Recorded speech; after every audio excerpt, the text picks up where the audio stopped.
Hello दोस्तों, स्वागत है आप सभी का हमारे इस चैनल पर। दोस्तों, हम लोग पढ़ रहे थे बीए फर्स्ट सेमेस्टर का भूगोल और इसमें हमारा टॉपिक चल रहा था चट्टान और उनके प्रकार।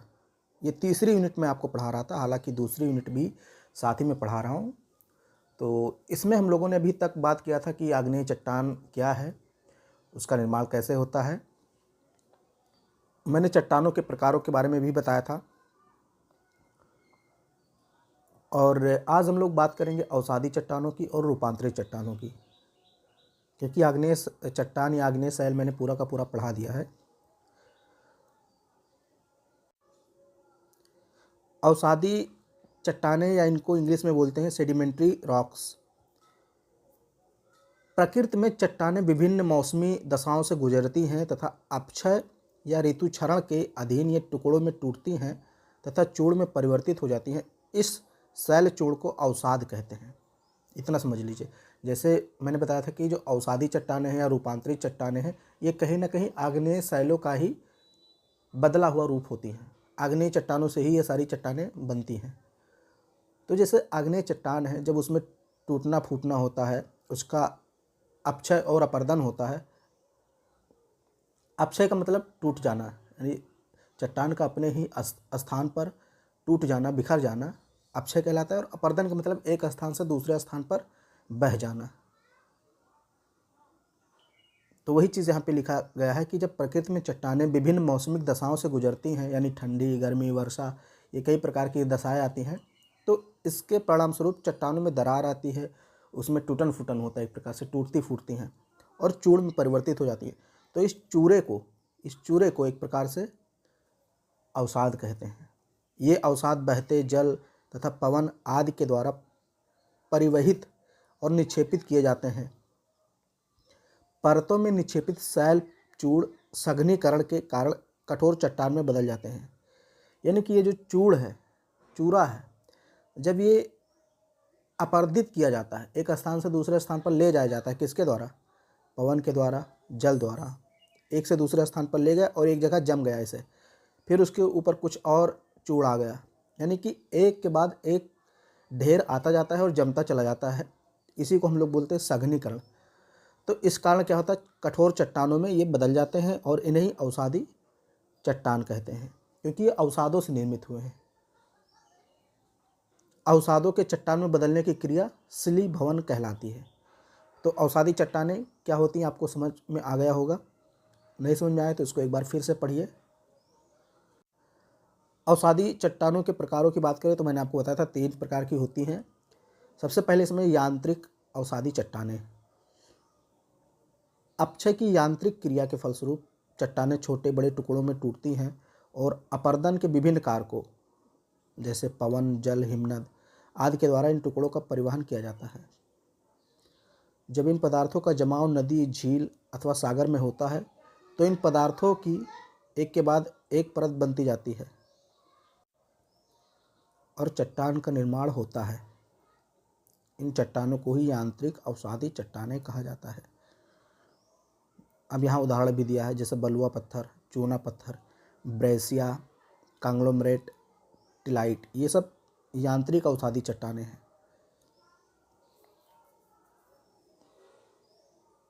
देखिए, अपर्दन डिटेल में आपको पढ़ना है। अपर्दन के कारक कौन कौन से होते हैं, जैसे पवन, जल, नदी, ये एक प्रकार के आप कह सकते हैं वाहक होते हैं। वाहक का मतलब एक स्थान से दूसरे स्थान पर ले जाने वाले।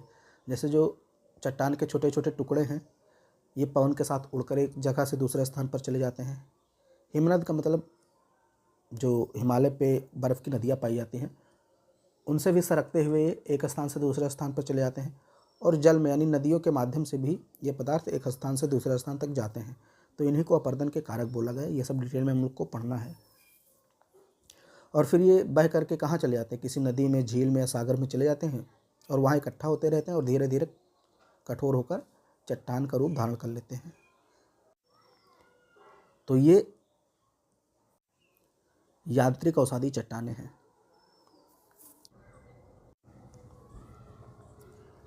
रासायनिक अवसादी चट्टानें दूसरा है हमारा।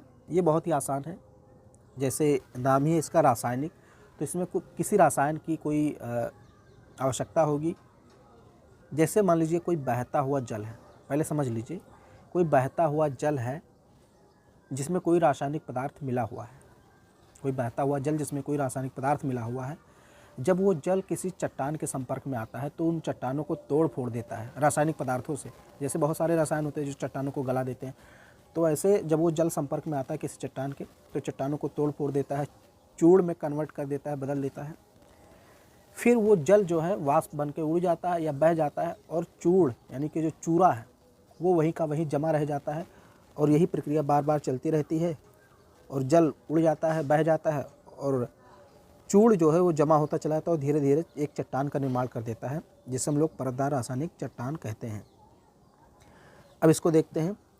बहते हुए जल में घुलनशील रासायनिक पदार्थ मिल जाने से इस रसायन युक्त जल के चट्टानों के संपर्क में आने से, यानी कि रसायन युक्त जल जो है जब ये चट्टानों के संपर्क में आता है तो इससे चट्टानों का चूड़ बन जाता है, यहाँ होना चाहिए बन जाता है, यानी चट्टानें टूट फूट कर चूरे में कन्वर्ट हो जाती हैं। बाद में जल जो है ये वाष्प बनकर उड़ जाता है, और या फिर जल जो है बह जाता है, तो ये घुले हुए पदार्थ नीचे बैठ जाते हैं और इससे परतदार रासायनिक औषधि चट्टानों का निर्माण होता है। अब उदाहरण अगर सेल खड़ी की बात करें, खरिया मिट्टी की बात करें, सेंधा नमक या पोटास की बात करें, तो ये सब रासायनिक औषधि चट्टानें हैं। तीसरा है जैविक औषधि चट्टानें। ये भी बहुत आसान है। अब इसको मैं समझाता हूँ। जैसे मान लीजिए जैविक यानी इसमें जीवाश्म की बात हो रही है। जैविक का मतलब जीव जंतु, यानी जीव जंतुओं पेड़ पौधों के सड़ने गलने से जो चट्टान निर्मित होती है उसी को जैविक औषधि चट्टानें कहते हैं। जैविक औषधि चट्टानों या कार्बन प्रधान चट्टानों का निर्माण वनस्पतियों अवशेषों के जमा होने और संगठित होने से होता है। जैसे कोयला, चूना पत्थर, पीट, बहुत ही आसान था। कोयले का निर्माण आप जानते हैं कि वनस्पतियों जीव जंतुओं के दब जाने से लाखों करोड़ों वर्ष बाद निर्माण हुआ था कोयले का निर्माण। कोयला हुआ, पेट्रोलियम हुआ, प्राकृतिक गैस हुआ, इन सब का निर्माण ऐसे ही होता है। और ये ज़्यादातर कहाँ पाई जाती हैं?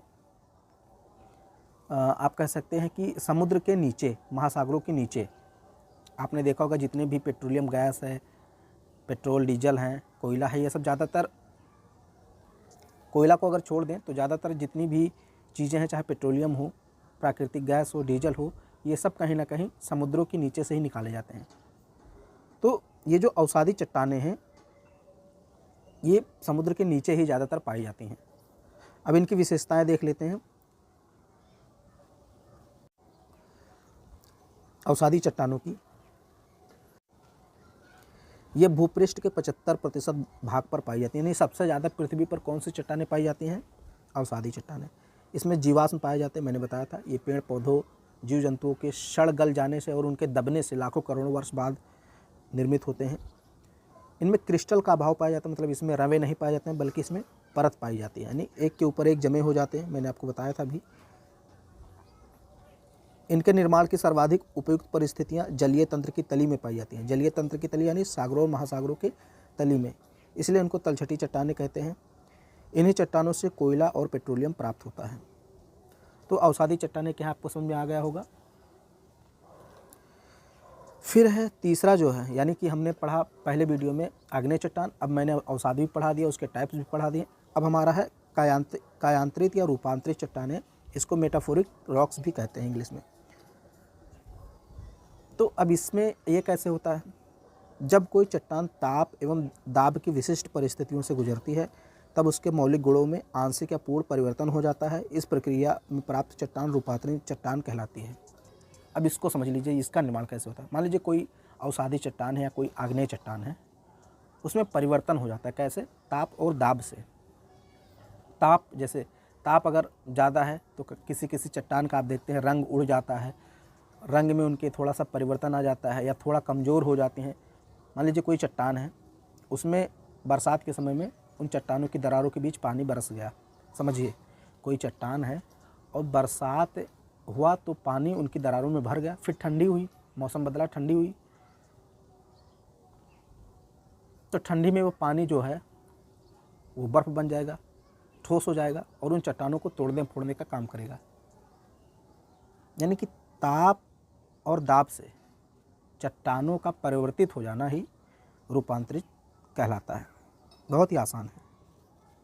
उनके मौलिक गुणों में परिवर्तन हो जाता है, उनका रंग उड़ जाए, रंग बदल जाए, या वे ठोस हो जाएं या बहुत ज़्यादा मुलायम हो जाएं, तो ऐसी चट्टानें कायांतरित या रूपांतरित चट्टानें कहलाती हैं।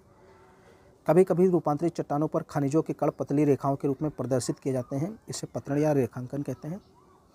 जब खनिज चौड़ी पट्टी के रूप में दिखाई पड़ते हैं तब इस व्यवस्था को बैंड तथा चट्टान को बैंडेड चट्टान कहते हैं।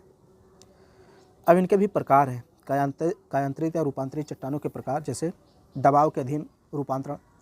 बहुत सारी चट्टानें ऐसा जिनका दबाव डालकर भी उनको रूपांतरित किया जा सकता है। वही चीज़ है, जब चट्टानों पर अधिक दबाव लगता है तो उनका रूप परिवर्तित हो जाता है और उनकी रासायनिक संरचना में बदलाव नहीं होता। यानी कि जो रसायन उसमें है, जो तत्व हैं वे वही रहते हैं, बस उनका थोड़ा सा संगठन बदल जाता है, अधिक मुलायम या कठोर हो जाते हैं दबाव से। जैसे ग्रेनाइट पे जब दबाव डालते हैं तो वो नीस में कन्वर्ट हो जाता है, नीस बन जाता है। नीस कौन सा है? ये कायांतरित चट्टान है, और ग्रेनाइट मैंने बताया था आग्नेय चट्टान है। तो आग्नेय से कौन सा चट्टान बन गया? रूपांतरित, यानी रूपांतरण होगा।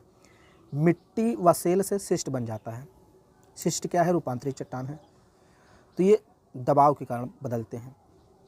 अब तापमान के अधीन भी रूपांतरण होता है। चट्टानों में तापमान के कारण रूपांतरण हो जाता है। इसे स्पर्शी रूपांतरण भी कहा जाता है, क्योंकि यह रूपांतरण विशेष और मैग्मा के संपर्क में आने से होता है।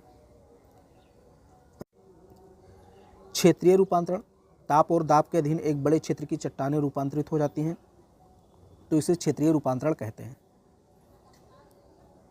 अब यहाँ देखिए, इधर मौलिक चट्टानें दी हुई हैं और इधर रूपांतरित चट्टानें, यानी कौन सी चट्टान किस में रूपांतरित होती है। जैसे बलुआ पत्थर क्वार्ट्ज में परिवर्तित हो जाती है, सेल स्लेट में, ग्रेनाइट नीस में, चूना पत्थर संगमरमर में। कोई पूछे संगमरमर कौन सी चट्टान है? अवसादी है, आग्नेय है या रूपांतरित? तो संगमरमर एक रूपांतरित चट्टान है, और किससे बनती है? चूना पत्थर से बनती है। कांग्लोमरेट से नीस भी बनता है और ग्रेनाइट से नीस बनता है, यानी दो से बनता है। ग्रेनाइट से भी नीस बन जाता है, कांग्लोमरेट से भी बनता है। ग्रेबो से सरपेंटाइन बनता है। सरपेंटाइन कौन सा चट्टान है? रूपांतरित। 2 नंबर में हो सकता है पूछ ले आपसे कि शैल चक्र क्या होता है। तो शैल चक्र यानी कि चट्टानों का बदलना, एक रूप से दूसरे रूप में चट्टानों का बदलना ही शैल चक्र कहलाता है। प्रकृति में चट्टानें अत्यधिक लंबे समय तक अपने प्राकृतिक रूप में नहीं रह सकती हैं। यानी कोई भी चट्टान है, मान लीजिए कोई आग्नेय चट्टान है, तो हमेशा आग्नेय चट्टान ही नहीं रह सकती। आग्नेय चट्टान, अवसादी चट्टान या रूपांतरित चट्टान एक दूसरे में परिवर्तित होती रहती हैं। इस प्रकार प्रकृति में चट्टान में प्राप्त चक्र, यानी ये चक्र चलता रहता है, इसे ही शैल चक्र कहते हैं, रॉक साइकिल कहते हैं। यानी कि आग्नेय का अवसादी में बदलना, अवसादी का रूपांतरित में बदलना, फिर रूपांतरित का आग्नेय में बदलना, फिर यही प्रक्रिया चलती रहती है, तो इसे ही शैल चक्र कहते हैं। तो ये आपको चट्टानें मैंने पूरी की पूरी पढ़ा दी। पिछले वीडियो में मैंने आग्नेय शैल बताया था, इसमें मैंने आपको अवसादी और रूपांतरित चट्टानें बता दी। तो ये आपका जो है तीसरी यूनिट का पहला टॉपिक था। इसमें बहुत सारी चीज़ें हैं आपको, जैसे वलन, भ्रंशन, समवलन, अपनति, अवनति, अभिनति, ये बहुत सारी चीज़ें हैं जो हम लोग को पढ़ना है इसी यूनिट में। तो हम लोग आगे पढ़ते रहेंगे। वीडियो पसंद आए तो इसको लाइक शेयर सब्सक्राइब जरूर करें।